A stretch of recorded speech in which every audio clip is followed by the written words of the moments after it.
मैं आपको कालक्रमिक रूप में फ्रेडरिक डब्ल्यू टेलर द्वारा लिखी गई प्रमुख किताबों के बारे में समझाता हूं। सबसे पहले 1894 में उन्होंने नोट्स ऑन बेल्टिंग नाम की किताब लिखी। इसके बाद 1894 में अ पीस रेट सिस्टम आई। फिर 1903 में शॉप मैनेजमेंट आई। 1906 में आर्ट ऑफ कटिंग मेटल्स आई। सबसे प्रसिद्ध किताब the principles of scientific management 1894 में प्रकाशित हुई थी।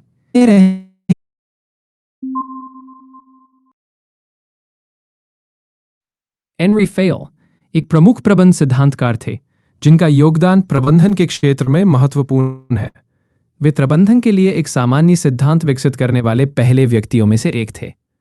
उनका सबसे प्रसिद्ध काम administration industrial eight general and industrial management है, जिसे उन्होंने 1916 में प्रकाशित किया था। यह काम प्रबंधन के 5 मुख्य कार्य और 14 प्रबंधन सिद्धांतों को उल्लिखित करता है। चलिए उनकी प्रमुख रचनाओं को कालक्रमिक क्रम में देखते हैं। 1. 1887 एट्यूड्स sur le terrain where they commentary volume 1। ये खनन इंजीनियरिंग से संबंधित एक तकनीकी रचना थी। 2. 1916 एडमिनिस्ट्रेशन इंडस्ट्रियल एट जनरल। ये उनकी पहली प्रमुख पुस्तक थी जिसमें उन्होंने प्रबंधन को एक अलग कौशल के रूप में परिभाषित किया। 3.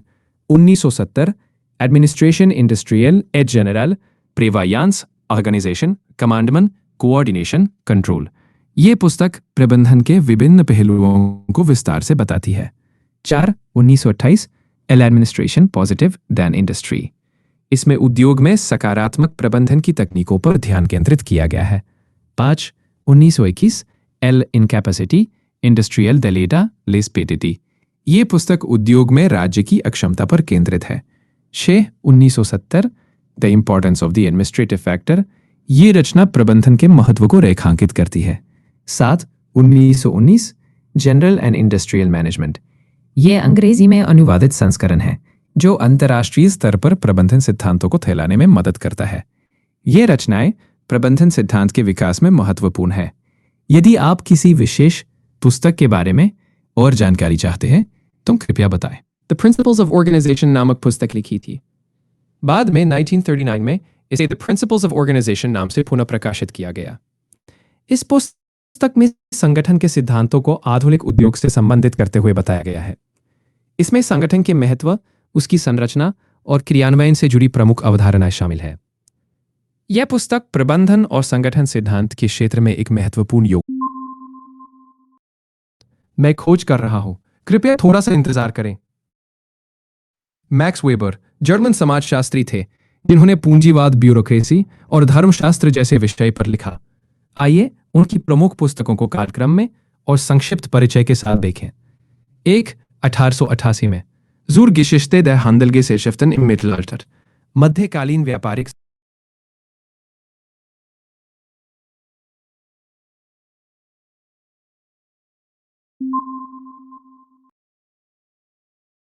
I found some detailed Max Weber's works and their chronological order.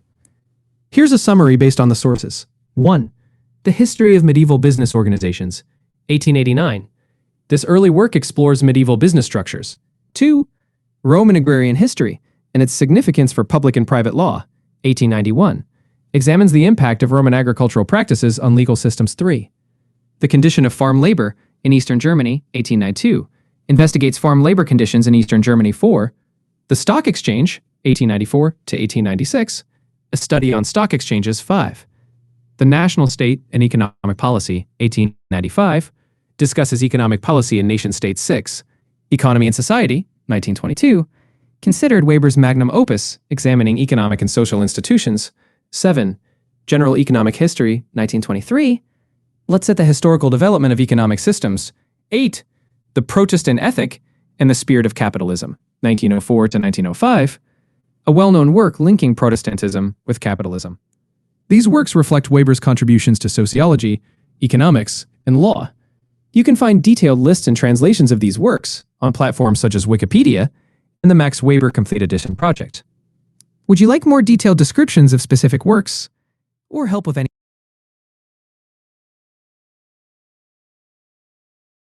The bureaucratic model, developed by Max Weber, is a key concept in organizational theory.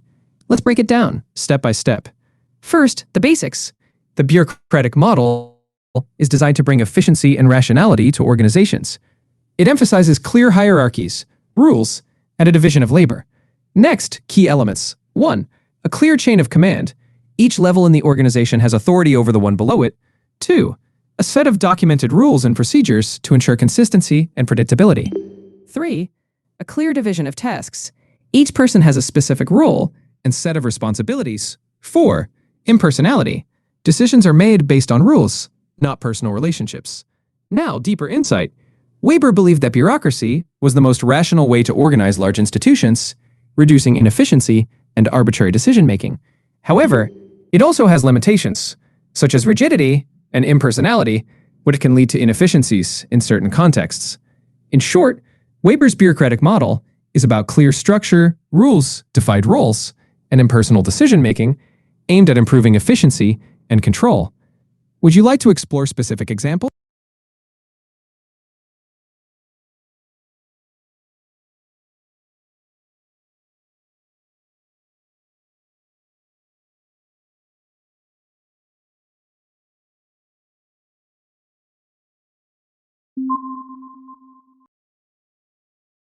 Luther Gulick और लिंडाल उर्विक सार्वजनिक प्रशासन और प्रबंधन सिद्धांत के क्षेत्र में महत्वपूर्ण योगदानकर्ता थे। वे हेनरी फेयोल के कार्यों का विकास कर प्रशासनिक प्रबंधन सिद्धांत विकसित किया। गुलिक ने POSDCORB मॉडल प्रस्तुत किया, जिसमें योजना बनाना, संगठन करना, स्टाफिंग, निर्देशन, समन्वय, रिपोर्टिंग और बजटिंग शामिल है। उर्विक ने भी the elements of business administration नामक पुस्तक लिखी और मेकिंग ऑफ साइंटिफिक मैनेजमेंट जैसी कृति के जरिए प्रबंधन विज्ञान को स्पष्ट रूप से विकसित किया। दोनों ने प्रशासनिक प्रक्रिया को वैज्ञानिक दृष्टिकोण से प्रस्तुत किया। लूथर गुलिक ने विश्व युद्ध II के लूथर गुलिक और लिंडाल उर्विक लोक प्रशासन और प्रबंधन के क्षेत्र में महत्वपूर्ण विद्वान थे। दोनों ने हेनरी फेयोल के काम को आगे बढ़ाते हुए अपनी प्रशासकीय प्रबंधन सिद्धांत विकसित किए। पहला, गुलिक ने POSDCORB नामक एक फ्रेमवर्क प्रस्तुत किया, जिसमें योजना बनाना, प्लानिंग, संगठन, ऑर्गेनाइजिंग, स्टाफिंग, निर्देशन, डायरेक्टिंग, समन्वय, कोऑर्डिनेटिंग, रिपोर्टिंग और बजटिंग शामिल है। ये प्रमुख कार्य प्रबंधन के रूप में पेश किया जाता है। दूसरा, उर्विक ने भी फेयोल के सिद्धांतों को समाहित करते हुए अपना प्रभावशाली प्रबंधन सिद्धांत विकसित किया। उनकी पुस्तक the elements of business administration एक महत्वपूर्ण योगदान है। इसके अलावा उन्होंने स्पैन ऑफ कंट्रोल पर भी काम किया, जो ये बताता है कि एक प्रबंधक कितने लोगों का प्रभावी प्रबंधन कर सकता है। तीसरा, दोनों विद्वानों ने प्रशासनिक प्रक्रिया को वैज्ञानिक रूप से प्रबंधित करने पर जोर दिया और प्रशासनिक संरचनाओं में स्पष्टता और नियंत्रण की आवश्यकता को रेखांकित किया। इनके कार्य लोक प्रशासन और प्रबंधन के क्षेत्र में महत्वपूर्ण योगदान है और आज भी इनके विचार प्रासंगिक हैं। क्या आप इनमें से किसी विशेष पहलू पर और जानकारी चाहते हैं?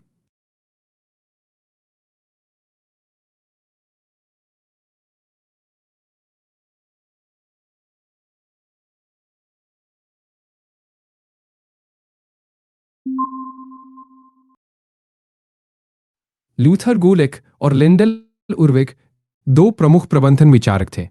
लूथर गुलिक शहर और प्रबंधन के क्षेत्र में एक विशेषज्ञ थे।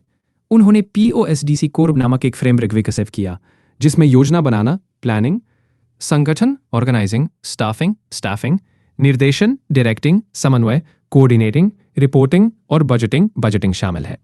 उन्होंने प्रशासन और प्रबंधन पर कई पुस्तकें भी लिखी, जैसे papers on the science of administration.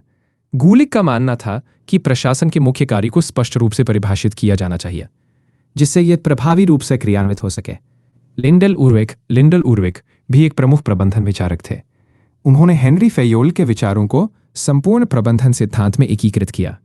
उनकी प्रसिद्ध पुस्तक the elements of business administration थी। उन्होंने स्पैन ऑफ कंट्रोल, व्यवस्थापक नियंत्रण सीमा की अवधारणा को भी बताया, जो ये बताता है कि एक प्रबंधक कितने अधीन कर्मचारियों का प्रभावी प्रबंधन कर सकता है। उन्होंने कई पुस्तकें लिखी, जैसे the meaning of rationalisation of the management of tomorrow. Urwick का मानना था कि प्रबंधन को एक वैज्ञानिक और संगठित दृष्टिकोण से देखा जाना चाहिए। दोनों विद्वानों ने प्रशासन और प्रबंधन के क्षेत्र में महत्वपूर्ण योगदान किए हैं और उनके विचार आज भी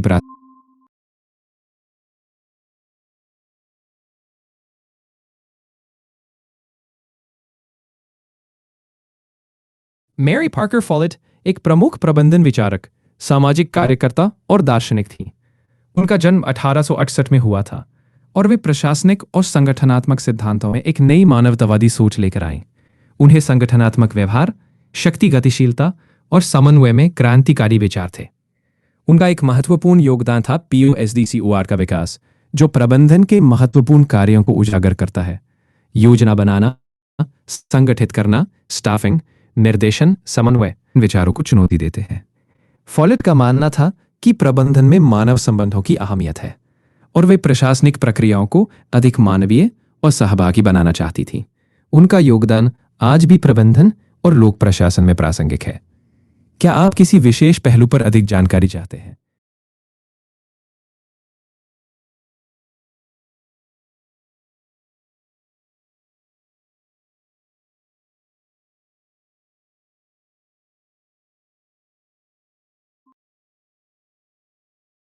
Here's a chronological list of major works by Mary Parker Follett, along with a brief introduction. 1. The Speaker of the House of Representatives, 1896. This was Follett's early work focusing on the structure and functions of the House of Representatives. It was well received and praised by notable figures like Theodore Roosevelt. 2. The New State, Group Organization, the Solution of Popular Government, 1918. In this book, Follett discusses the idea of group organization as a means to improve democratic governance. It builds on her earlier work and lays the groundwork for her thoughts on democracy and group dynamics. 3. Creative Experience, 1924.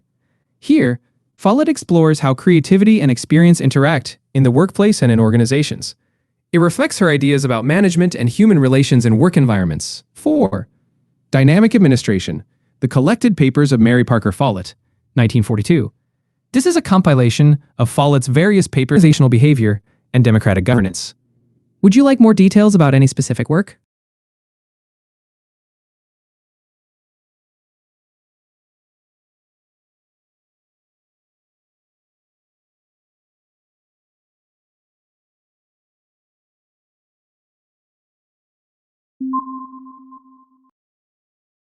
I'm currently searching for detailed explanations of the works of Elton Mayo and Mary Parker Follett in chronological order. Please hold on a moment. I've gathered detailed insights about Elton Mayo and Mary Parker Follett in chronological order. For Elton Mayo, one of his most influential works is The Human Problems of an Industrial Civilization, published in 1933. This book details findings from the Hawthorne studies and focuses on the psychological and social aspects of industrial work, highlighting the importance of human relations in the workplace. Another key work is The Political Problem of Industrial Civilization, published in 1947. It discusses the political and social implications of industrialization. These works collectively lay the foundation for understanding organizational behavior and human relations in industrial settings. Source: Zimbardo.com. Would you like to delve deeper into any particular?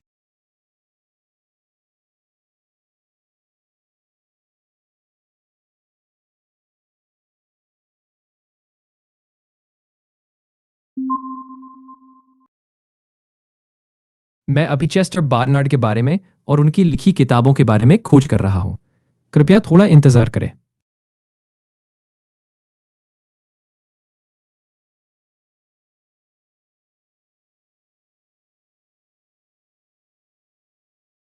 Nineteen 1938 में the functions of the executive नामक एक महत्वपूर्ण पुस्तक लिखी, जिसमें उन्होंने संगठन और कार्यकारी के कार्यों का सिद्धांत प्रस्तुत किया। इसके अलावा उन्होंने संगठन और प्रबंधन पर भी काम किया। उनकी थ्योरी संगठन को एक सहकारी प्रणाली के रूप में देखती थी, जहां मानव सहयोजन बहुत महत्वपूर्ण होता है। बर्नार्ड की विचारधारा प्रबंधन सिद्धांत और संगठनात्मक समाजशास्त्र में बीच एक महत्वपूर्ण स्थान रखती है। शोध विकिपीडिया पज का कुछ और पूछना चाहेंगे?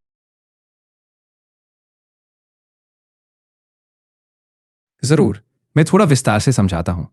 चेस्टर बर्नार्ड ने मुख्य रूप से दो महत्वपूर्ण ग्रंथ लिखे, the functions of the executive 1938 और organisation and management 1948।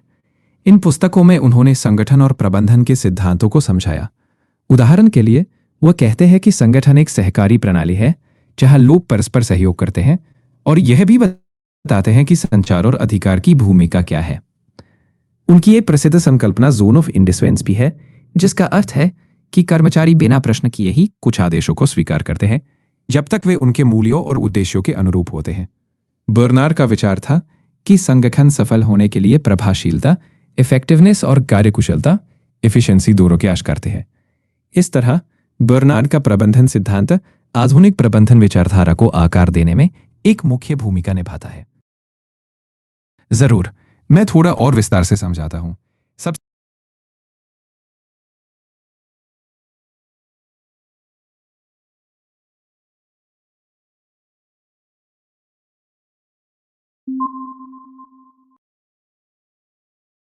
Fritz Morstein Marx made significant contributions to public administration through both his theoretical perspectives and practical works.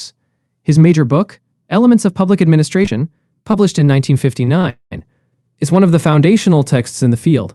It lays out key concepts of public administration, including organization, personnel, practices, and procedures essential for effective government operations.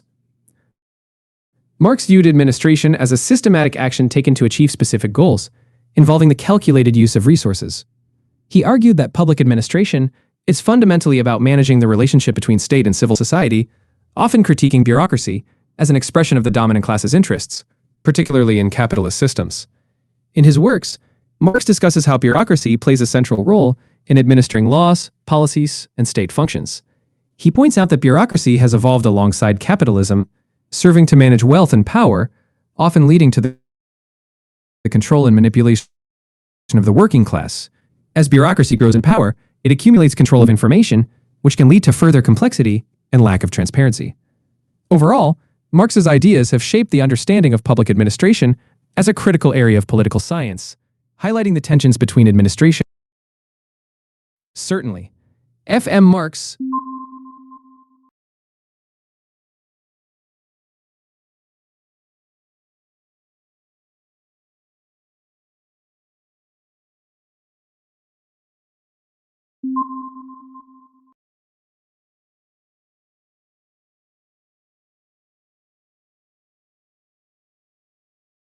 Herbert Simon एक प्रसिद्ध अमेरिकी शिक्षक और विद्वान थे, जिनका योगदान संगठनों के निर्णय निर्माण, अर्थशास्त्र और कृत्रिम बुद्धिमत्ता जैसे विभिन्न क्षेत्रों में था। उन्होंने मानव निर्णय लेने की प्रक्रिया, सीमित तर्कशीलता और सैटिस्फाइसिंग जैसी अवधारणाओं को प्रतिपादित किया। आइए उनके योगदान और प्रमुख कृतियों का विस्तार से परिचय करें। 1. हर्बर्ट साइमन का परिचय। Herbert A Simon, Herbert Alexander Simon का जन्म 1916 में हुआ था और उनका निधन 2001 में हुआ। वे एक बहुअनुशासनिक विद्वान थे, जिनका काम कंप्यूटर विज्ञान, अर्थशास्त्र और ज्ञानात्मक मनोविज्ञान जैसे क्षेत्रों में फैला हुआ है। उनकी मुख्य चिंता संगठन में। हर्बर्ट साइमन एक प्रसिद्ध अमेरिकी विद्वान थे, जिनका योगदान कई क्षेत्रों में रहा, जैसे कंप्यूटर साइंस, अर्थशास्त्र और संज्ञानात्मक मनोविज्ञान। उनकी प्रमुख शोध का विषय संगठनों में निर्णय लेने की प्रक्रिया थी, और वे बंधित तर्कशीलता और सैटिस्फाइसिंग जैसे सिद्धांतों के लिए जाने जाते हैं। उनकी कुछ प्रमुख पुस्तकें हैं। 1. प्रशासनिक व्यवहार, एडमिनिस्ट्रेटिव बिहेवियर, जो निर्णय लेने की प्रक्रिया को समझाती है। 2. मॉडल्स ऑफ मैन, जो मानव व्यवहार के गणितीय मॉडल पेश करती है। 3. संगठनों पर काम, ऑर्गेनाइजेशंस, जो आधुनिक संगठन सिद्धांत की नींव रखती है। 4. सीमित तर्कशीलता के मॉडल्स ऑफ बाउंडेड रैशनैलिटी, जो आर्थिक व्यवहार से संबंधित है।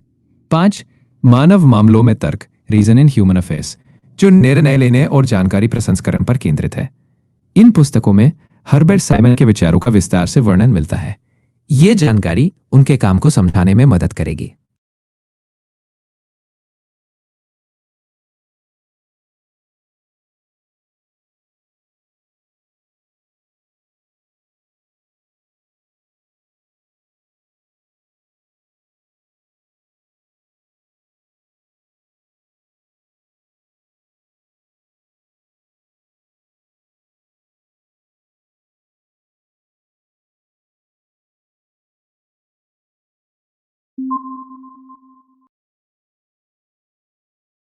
मैंने आपके लिए हर्बर्ट साइमन द्वारा लिखित प्रमुख पुस्तकों की एक सूची तैयार की है, जिनमें से कुछ प्रमुख पुस्तकों के संक्षिप्त परिचय भी शामिल है।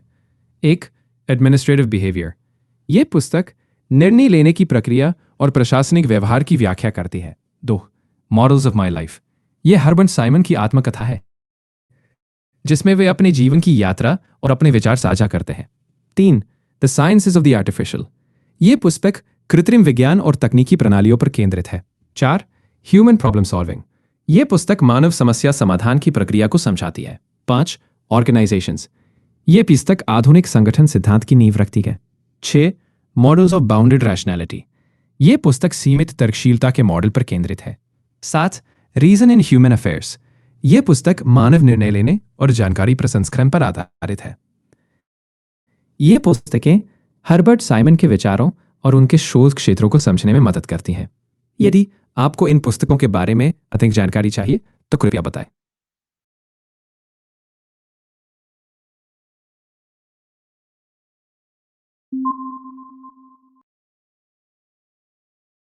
टाल एक प्रमुख राजनीतिक वैज्ञानिक थे। उन्होंने लोकतंत्र के बहुलतावाद सिद्धांत प्लूरलिस्ट थ्योरी को स्थापित किया, जिसमें राजनीतिक परिणाम प्रतिस्पर्धात्मक, हालांकि असमान हित समूह के माध्यम से निर्धारित होते हैं। उन्होंने पॉलीयार्की शब्द का परिचय भी दिया, जो वास्तविक लोकतांत्रिक शासन का वर्णन करता है। उनकी प्रमुख पुस्तकें हैं: 1. Who governs democracy and power in American city. इसमें इन्होंने न्यू हेवन, कनेक्टिकट में शक्ति गतिशीलता का अध्ययन किया। 2. On democracy. इस पुस्तक में उन्होंने लोकतंत्र के सिद्धांतों की व्याख्या की है। 3. Democracy and it's critics. यह पुस्तक लोकतंत्र की आलोचनाओं पर गहन दृष्टिकोण प्रदान करती है। 4. पॉलीयार्की, पार्टिसिपेशन एंड ऑपोजिशन। इसमें पॉलीयार्की की अवधारणा को स्पष्ट किया गया है। ये पुस्तकें उनकी राजनीतिक विचारधारा और लोकतंत्र की गहरी समझ को दर्शाती है।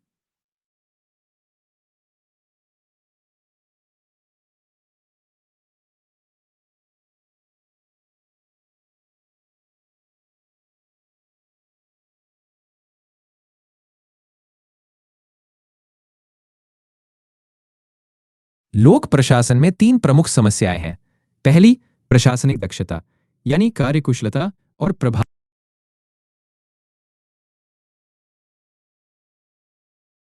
सार्वजनिक प्रशासन से जुड़ी 3 मुख्य समस्याएं हैं, जिनके बारे में रॉबर्ट दहल ने भी अपने योगदान में चर्चा की है। 1. शक्ति का वितरण। दहल ने प्लूरलिस्ट सिद्धांत के तहत बताया कि राजनीति में शक्ति एकल समूहों के बजाय कई प्रतिस्पर्धी समूहों के बीच। 2. भागीदारी और मतदान समानता।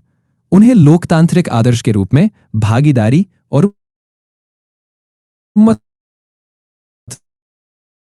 के समान अधिकार को माना जाए, विशेष रूप से अमेरिका के नगरों में निर्णय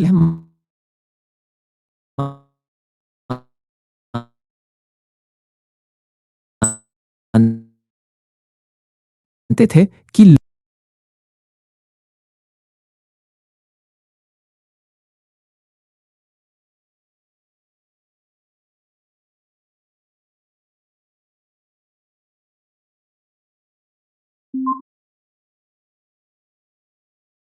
अब्राहम मैस्लो एक प्रसिद्ध मनोवैज्ञानिक थे, जो मानवतावादी मनोविज्ञान ह्यूमनिस्टिक साइकोलॉजी के संस्थापकों में से एक माने जाते हैं।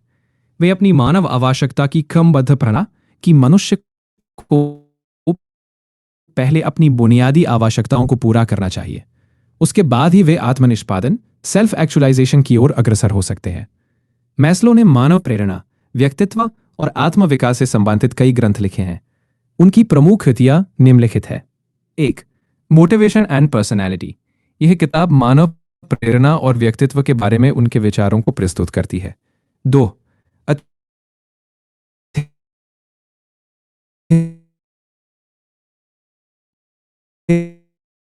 Human motivation. यह उनकी मानव प्रेरणा की सिद्धांत को समझाती है। 3. खोज करती है, से दूर करके मानव क्षमता और विकास की ओर केंद्रित करना। लिए आप इन स्रोतों को देख सकते हैं। एक अमेरिकी मनोवैज्ञानिक और प्रबंधन विचारक थे। उन्होंने थ्योरी एक्स और थ्योरी वाई नामक 2 विपरीत प्रबंधन शैलियों को विकसित किया। थ्योरी एक्स मानता है कि कर्मचारी स्वाभाविक रूप से काम से नफरत करते हैं और उन्हें कड़ी निगरानी और नियंत्रण की आवश्यकता होती है।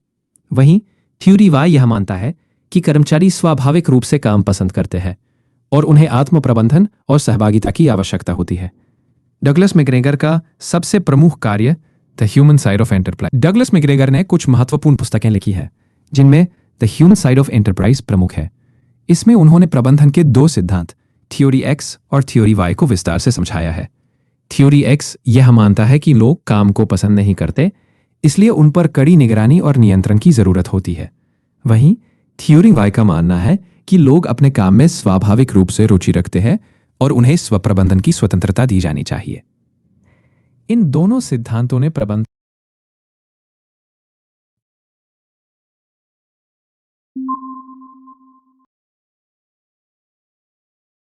फ्रेडरिक हर्जबर्ग एक क्लिनिकल साइकोलॉजिस्ट थे जिन्होंने मोटिवेशन थ्योरी पर महत्वपूर्ण काम किया है। उनकी सबसे प्रसिद्ध थ्योरी टू फैक्टर थ्योरी है, जिसे उन्होंने 1959 में अपनी किताब द मोटिवेशन टू वर्क में प्रस्तुत किया था। इस थ्योरी के अनुसार काम की संतुष्टि और असंतुष्टि दो अलग अलग कारकों से प्रभावित होती है। एक कारक को मोटिवेटर्स उत्तेजक तत्व कहा जाता है, जो काम से मिलने वाली संतुष्टि को बढ़ाते हैं, जबकि दूसरे कारक को हाइजीन फैक्टर्स स्वच्छता कारक कहा जाता है, जो असंतुष्टि को रोकते हैं लेकिन खुद में मोटिवेशन नहीं लाते। हर्जबर्ग ने नौकरी डिजाइन करने, नौकरी का विस्तार और परिसंचलन, जॉब एनरिचमेंट, एनलार्जमेंट, रोटेशन जैसे आयाम भी बताए। उनकी थ्योरी का आधार वास्तविक कार्य अनुभवों से लिया गया है। वह इंजीनियर और अकाउंटेंट जैसे लोग अपने उच्च और निम्न संतुष्टि क्षणों के बारे में बताते हैं। उनकी अन्य प्रमुख कृतियां हैं one more time, how do you motivate employees, work and the nature of man और the managerial choice, to be efficient and to be human. इन पुस्तकों के माध्यम से उन्होंने मोटिवेशन और प्रबंधन की अवधारणाओं को आगे बढ़ाया है। अधिक जानकारी के लिए आप उनकी किताबों को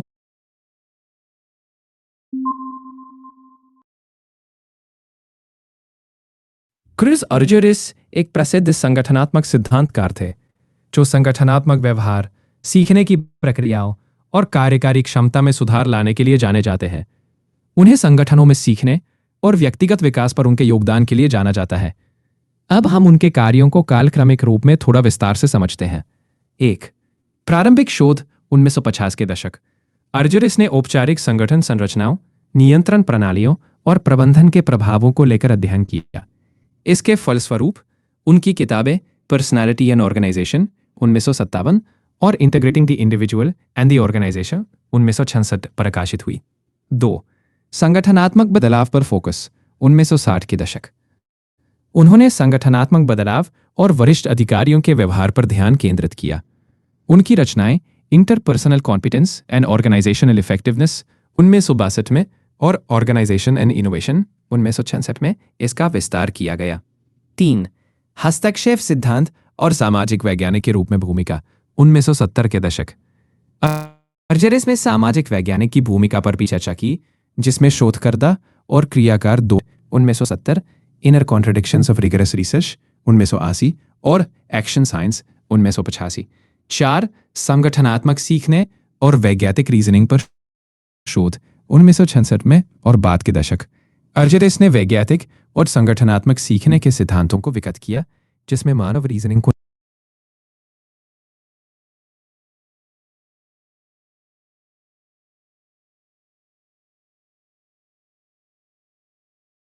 एक अमेरिकी संगठनात्मक मनोवैज्ञानिक थे, जिन्होंने प्रबंध सिद्धांत और संगठनात्मक आचरण में महत्वपूर्ण योगदान दिया। उनकी सबसे जानी मानी अवधारणा लीगर्ट स्केल है, जिसका उपयोग लोगों के रुझान और मतों को मापने के लिए किया जाता है। उनकी प्रमुख कृतियों में न्यू पैटर्न्स ऑफ मैनेजमेंट 1961 और द ह्यूमन ऑर्गेनाइजेशन 1967 शामिल है, जिनमें उन्होंने 4 प्रबंधन प्रणालियों के सिद्धांत को विकसित किया। उनकी अन्य कृतियों में one more time, how do you motivate employees और work and the nature of man शामिल हैं। लीगर्ट ने भागीदारी प्रबंधन का समर्थन किया, जिसका मतलब है कि कर्मचारियों को संगठन के निर्णय लेने की प्रक्रिया में शामिल किया जाए। उनके योगदानों के कारण वे आज भी प्रबंधन और संगठनात्मक व्यवहार के क्षेत्र में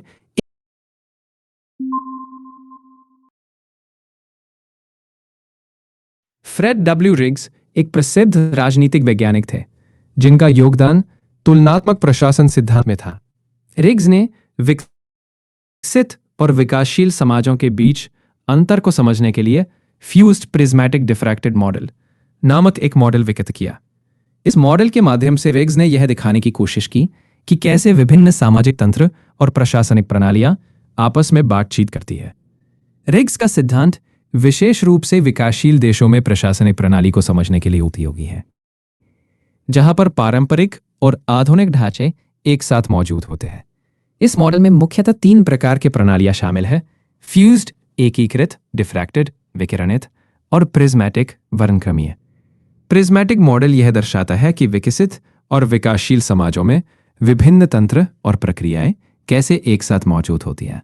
एक और महत्वपूर्ण योगदान रिड्स का पैन डिसिप्लिनरी रिसर्च है, जो पारंपरिक विषयगत अध्ययन के बजाय विभिन्न शास्त्रों जैसे राजनीति विज्ञान, अर्थशास्त्र, समाजशास्त्र का समावेश करता है ताकि प्रशासन का विश्लेषण किया जा सके। यदि आप चरणबद्ध तरीके से समझना चाहते हैं तो मैं इसे निम्नलिखित चरणों में विभाजित कर सकता हूं। 1. आधारभूत पाठ। रिग्स ने तुलनात्मक प्रशासन का सिद्धांत विकसित किया और समाजों को फ्यूज्ड, डिफ्रैक्टेड और प्रिज्मेटिक प्रकारों में वर्गीकृत किया। 2. मॉडल की व्याख्या। रिग्स ने यह समझाया कि कैसे ये प्रकार विकासशील देशों के प्रशासनिक तंत्र को परिभाषित करते हैं। 3. पैन डिसिप्लिनरी दृष्टिकोण। प्रशासन को बेहतर समझने के लिए विभिन्न शास्त्रों का उपयोग। 4. आलोचनाएं और योगदान। रिग्स के सिद्धांत की आलोचनाएं और उनके योगदान पर प्रकाश डालना। यदि आपको किसी विशेष बिंदु पर अधिक जानकारी चाहिए या कोई और सवाल हो,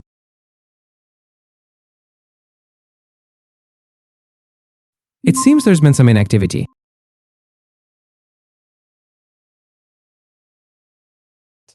I found information about the works of F.W. Riggs in roughly chronological order. First, in 1952, he published Formosa under Chinese nationalist rule.